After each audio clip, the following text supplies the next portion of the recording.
Today, I'm traveling all over LA trying 8 foods that were invented right here in LA, or so they say.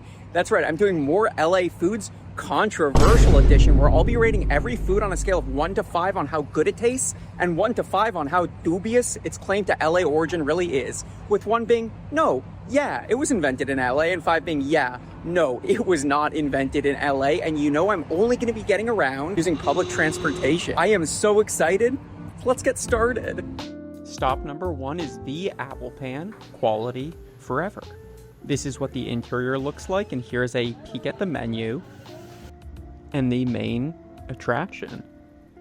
Here at a true West Side classic, the Apple Pan. While it is so nice and charming to eat it inside, I decided to take mine to go and eat it in their new back patio, which is just lovely. Look at that. So I got their classic steak burger, the original, and I got it with a slice of Philadelphia cheddar, which apparently was the innovation in LA. Nobody thought to put cheese on a burger before that? I won't get into that for now.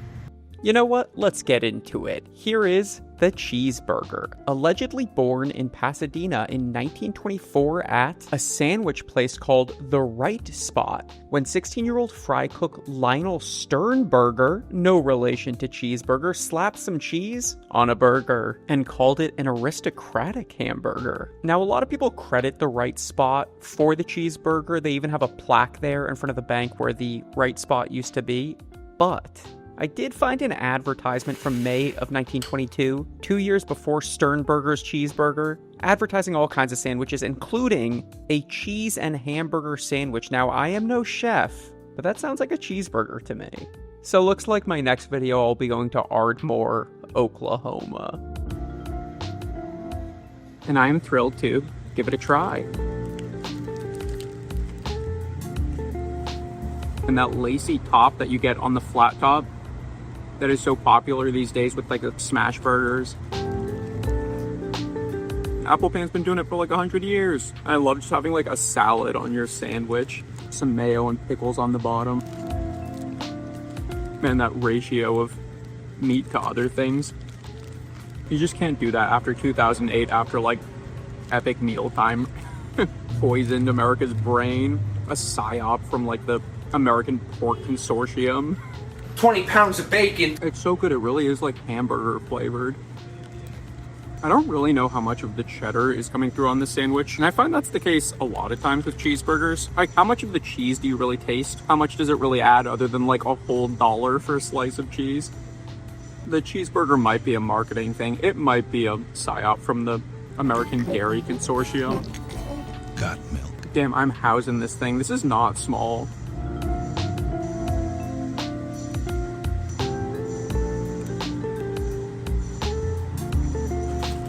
The Apple Pan, a lovely neighborhood burger spot. They just don't make them like this anymore. If they made it today, it would be called like Apple and Pan. And the fries would be like $12, and you can only get sweet potato or truffle. I'm joking about the price, but like the price of this is pretty comparable to any of these like 3 best friends started a restaurant type burger place. It's good though, it's a big burger, and it's a really satisfying combination of sweet relish, vinegary ketchup, and like a real like beef flavored hamburger. The cheese did get a little lost in the sauce. I don't know, maybe you need like a very, very sharp cheese to stand out on a burger, but overall it was like delicious. Really a classic California cheeseburger. Apple Pan steak burger with cheese, that gets a 5 out of 5. Now, on the controversy score, the idea that someone in LA was the first to be like, cheese, ground meat, on a sandwich, I frankly find that hard to believe. But then again, it's hard to imagine what the world was like pre-cheeseburger. Like if it was taboo to mix cheese and other things, maybe cheese was like something that was had on its own, like the idea of like mixing champagne and like, I don't know, Red Bull. Though I don't know, my mind might just be corrupted because of the American Dairy Association psyop of putting cheese on everything. So on the controversy scale, I don't know, man, that gets like a 4 out of 5. Yeah, no, I don't think that was done for the first time in LA. I began my journey to my next destination. I started on foot, passing the West Side Pavilion, RIP. I think it's like a research facility for UCLA now or something. I then hopped on the bus for a short ride to my second destination. This bus had a skylight, which was cool.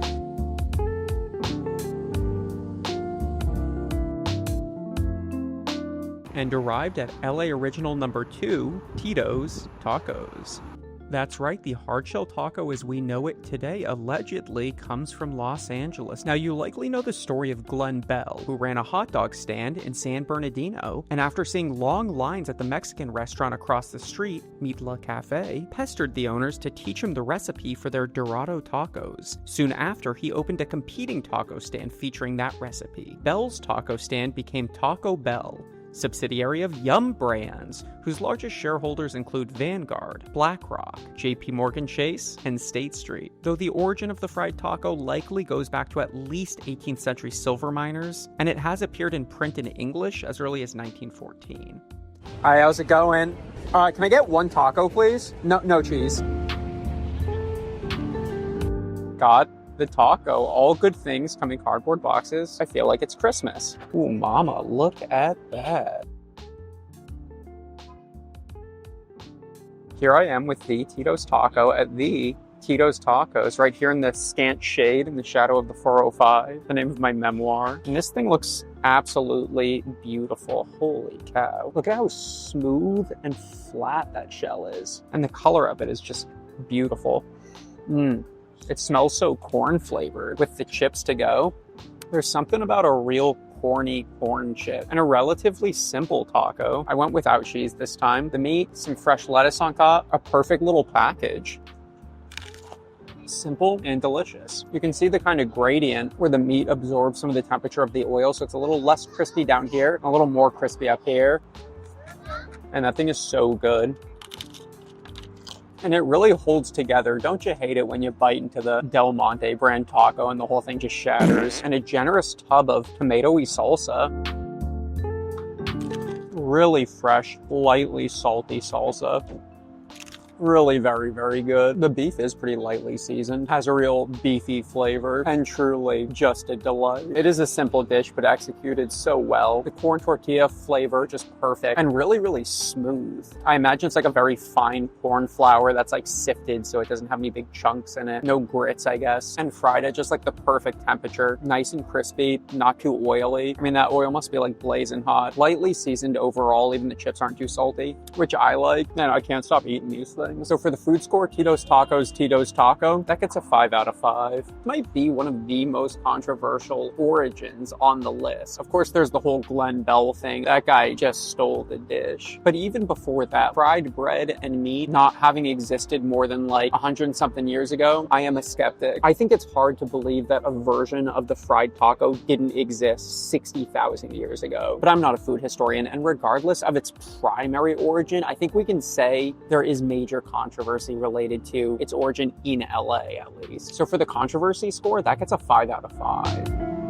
The French dip? Now that's a controversy I'm not brave enough to wade into. Was it Philippe's? Was it Cole's? Nobody will know. Fight about it in the comments. Walking to my next destination in the Palms neighborhood of the city of Los Angeles on a street that apparently has no sidewalk. We love that. I want to thank everyone for the support I'm getting on this channel. It's been so fun watching it grow, connecting with everyone in the comments, on my Instagram, which is linked down in the description. And if you like what you see, subscribe. Why not? Leaving a comment, engaging with people, build a community, share with me some recommendations, places you want me to see, some challenges you want me to do. Every video I post has been an adventure, and it's one that I just love sharing with all of you.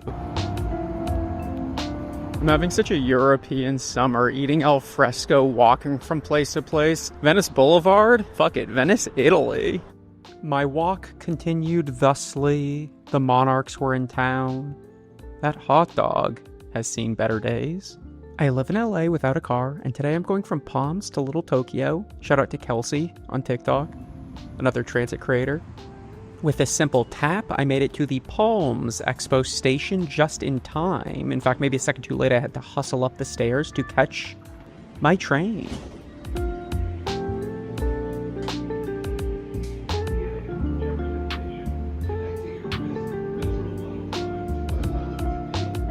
Seize candy? Yeah, I like to seize candy go into my mouth.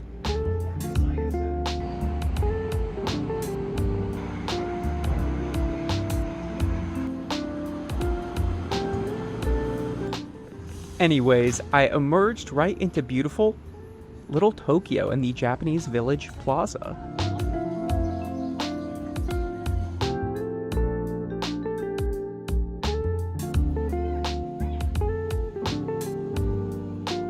Mochi Ice Cream. We know it, we love it, but where did it come from? Its birth is credited to Mikawaya, a confectionery founded in 1910 in Little Tokyo. And in the early 90s, when Frances K. Hashimoto, who was the daughter of the founders and CEO at the time, adapted the ancient Daifuku mochi balls with various fillings like red bean or fruit, and instead filled it with ice cream. It quickly became a hit and soon took over a significant portion of the novelty ice cream market. The original store is now closed, but the company is still a huge manufacturer and sells under brand names like My Mochi.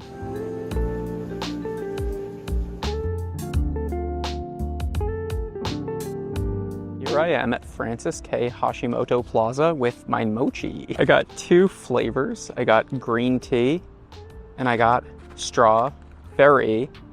And boy, am I ready for a cool treat. It is blazing hot. Classic LA summer day that started off very overcast, very hazy, and then when that marine layer burnt off, boy, it became sunny and it became muggy. And these things look beautiful. You can't really smell the filling as much as you can smell the rice delicately powdered in maybe rice flour to keep it kind of dry. But these things are starting to sweat and they're not the only ones. So before they melt into soup, I'm just gonna go in with a strawberry.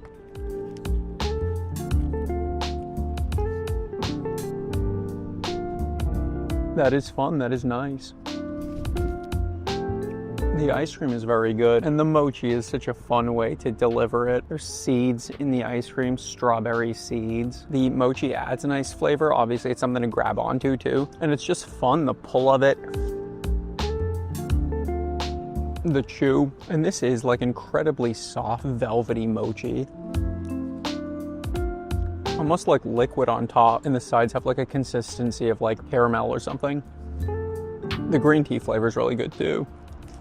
I don't know if this place like makes their own mochi or if these are just like a commercial product that they buy like in bulk. Holy cow.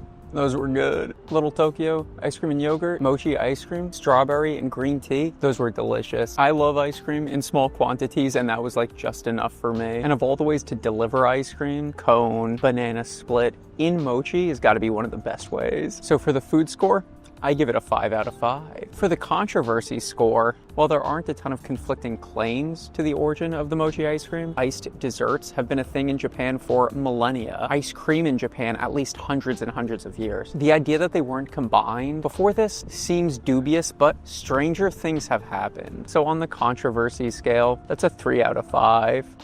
My next controversial LA food was a short trip away, or at least it should have been. I decided to take a metro bike, which is always a treat.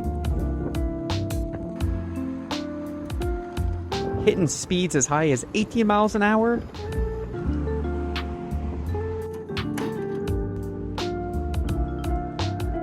And there she is. Ain't she a beaut? Gotta get her from her good side. Well, here I am at the Road DTLA. I'd never been here before. How do I get in here? I was following Google Maps. Apparently I went to the wrong side. You gotta find this small, like, unmarked entrance. And it's all surrounded by these high gates, no signs, so here I am just walking around in circles like a dingus.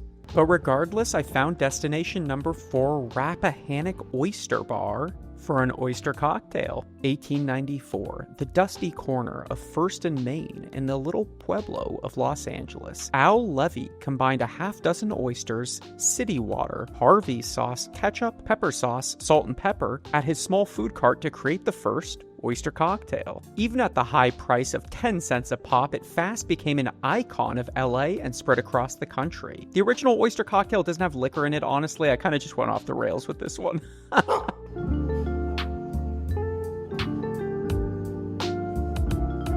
Got the oyster cocktail, or the oyster shot in this case. I don't want to wax too much about this because it's like 90 degrees and this oyster's been sitting in the sun. Oh mama. There we go. That's what you're paying for. So I got it with vodka with some like cocktail sauce in there. I like oysters, but I want to get this thing down.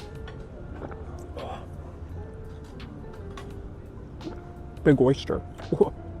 Spicy. It was good. It's 4 o'clock. It's blazing hot. I'm not much of a drinker, and I don't know the last time I took a shot of any kind, but it's 4 p.m. somewhere, and I had a date with a mollusk. It deserves to be said. The vibe, the row, DTLA. It's so weird here. It's like post-apocalyptic Disneyland. There's a huge, massive parking structure, but like, just like drive straight up. Like, at least in Disneyland, they don't like let you park your Mercedes on Main Street. Shouldn't this be like a pedestrian walkway? I don't know. We're not like rating it on vibes here, purely for the taste of the oyster shot. Tasted a little bit like vodka, tasted a little briny, kind of like watered down cocktail sauce flavor. You know what? I think that vodka's starting to kick in. I had a big cold glass of water and I said hi to a viewer, which is always nice. I kind of like the row now.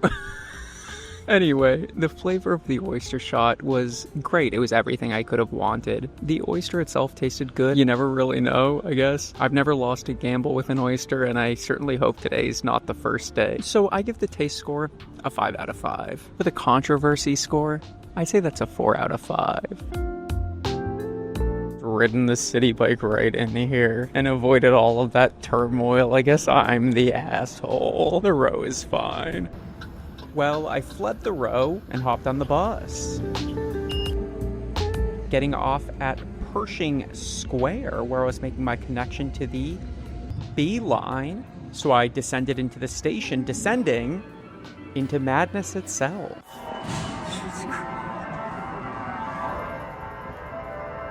The station's really weird. Between like the design of it, the neon lights do classical music, and the disharmony of different buzzing sounds. I feel like I'm in a Liminal Spaces YouTube video. But it wasn't long before my train arrived. And it was one short trip and one very long escalator to my next destination.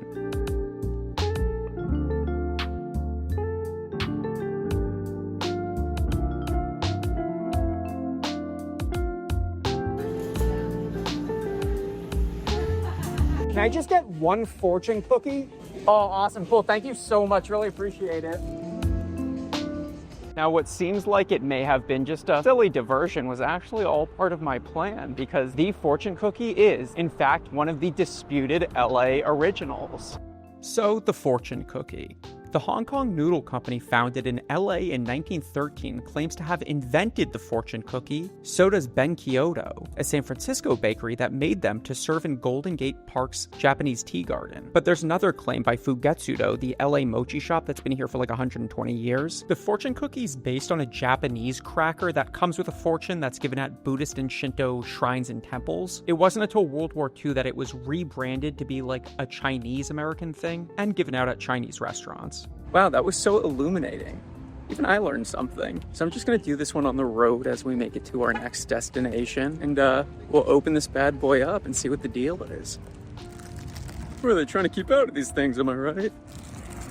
Fortune cookie, you know what the deal is. It's like a little round biscuit that's been pinched and folded into this beautiful shape, and inside holds a fortune. I like the taste of fortune cookie. Crispy wafer, lightly sweet. Really, the perfect post-meal treat. I don't know if I've ever had like a quote-unquote good fortune cookie, if such a fortune cookie exists. Maybe the one I just ate is the good fortune cookie. I did have a fortune cookie that was like warm and freshly folded from a fortune cookie factory in Chinatown in San Francisco, who claims that they originated the fortune cookie, which leads me to the next score, the controversy score. I mean, the number of places that claim to have invented it alone means this is frankly one of the most controversial foods on our list. So that gets a food score of 5 out of 5, and a controversy score, oh yeah, that's a 5 out of 5. Now let's see what we got. Don't forget to like and subscribe. A brief stroll took me to the heart of K-Town for my next destination, a Paris baguette. Oh, look at these beauties. But I only have eyes for one.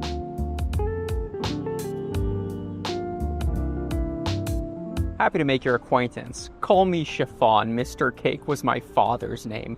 We got the blueberry chiffon cake from Paris Baguette, and you wouldn't believe how hard it was to find a chiffon cake in 2025 in Los Angeles. You'd think it would be on every menu. It is an LA original, or so they say.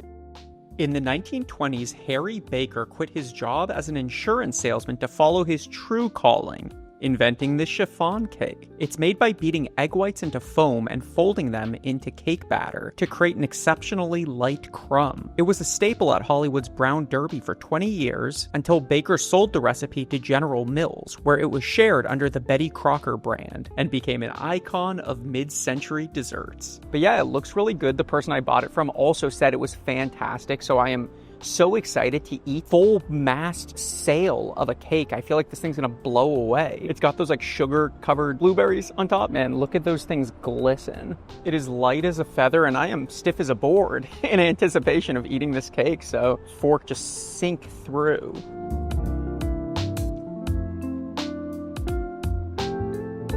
It's very good. It's a very good cake. The cake itself is very light. The signature Paris Baguette chocolate disc. Love the flavor of corporate branding. I may need to lay this down. Go to sleep. There you go. There you go. And the blue frosting there on top is a little blueberry flavored. I think the cake is definitely blueberry flavored and has bits of blueberry in it. And the cake is very light. Like an angel food cake, but I don't know, a little drier, a little less like oily. Man, I almost literally like inhaled the cake because it's so light. It's like foam. It looks like a silica sponge, or like chiffon, the material chiffon, which likely named after. Unless the material was named after the cake, which could be the case. The cake is very easy to eat. That white frosting is like eating pure butter. I'm not a big buttercream man myself. I ate it as if it was good because it was pretty darn good. It was an incredibly light and airy cake. The buttercream frosting was also very light. The blueberries were also good. They were a little bit like green, like maybe not fully sweet and ripe, but I kind of liked that because it gave it a very like planty flavor and a nice crunch. Overall, it was a great piece of cake, so I'm very happy to share that the blueberry chiffon cake from Paris Baguette here in Koreatown, Los Angeles gets a 5 out of 5 on the taste scale. As for the controversy scale, I'm definitely not a baking historian. I know meringue has been around probably for a while. Is the chiffon cake the first to ever do it, to ever like make a cake with whipped egg white? I frankly couldn't tell you. Was it the first one to be named after like a fabric? Probably. So is this a case of a cake being invented in LA, or maybe just branded in Los Angeles, which we've seen with some other foods on the list? I don't know for sure, but I think there is room for debate. On the controversy score, that gets a 2 out of 5. K-Town is so cool. It's like a little city in the big city. K-Town is cool if you don't have to worry about parking, aka don't have a car. Anyway, I'm headed right back to the metro station from whence I came to hop back on the D line and head to my final made in LA food destination. Back down this long escalator. Should I? Nah, but nah.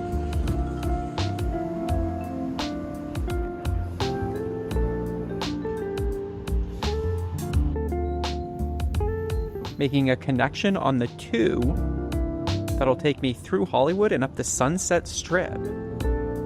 Wow, imagine, someone could be totally killing it in there right now. Somebody could be totally eating a chili dog in there right now.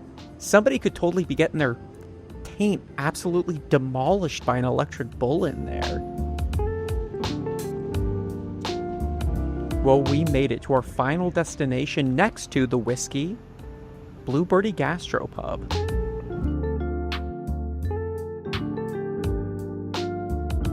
Now, the story doesn't begin at Blue Birdie, but in 1941 at West Hollywood's Cock and Bull, when they were brewing their own ginger beer. The bar's owner was hanging out with a couple friends who were bigwigs at Smirnoff, and they devised a drink that would combine both of their beverages with a little bit of lime. It's so simple, it's so delicious, how could this not have existed before? Well, it did. It was a cocktail called a Mamie Taylor, which was named after a turn-of-the-century opera singer. The only difference was the Mule came in this copper mug. That was just a marketing gimmick that the Smirnoff guy came up with to sell more Smirnoff, making the Moscow Mule essentially the Pez candy of the bar world.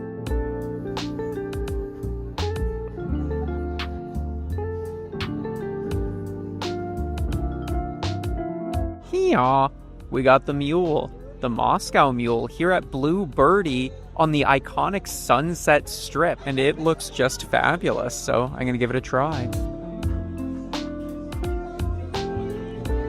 Ooh, you know what? Really, really good. Really spicy ginger flavor, also really strong lime flavor. It comes with this cool desiccated lime strip. Bitter. Ooh. I don't know if that's edible. The reason I picked Blue Birdie is because we're actually just down the street from where Cock and Bull used to be. How many drinks get their own like special vessel?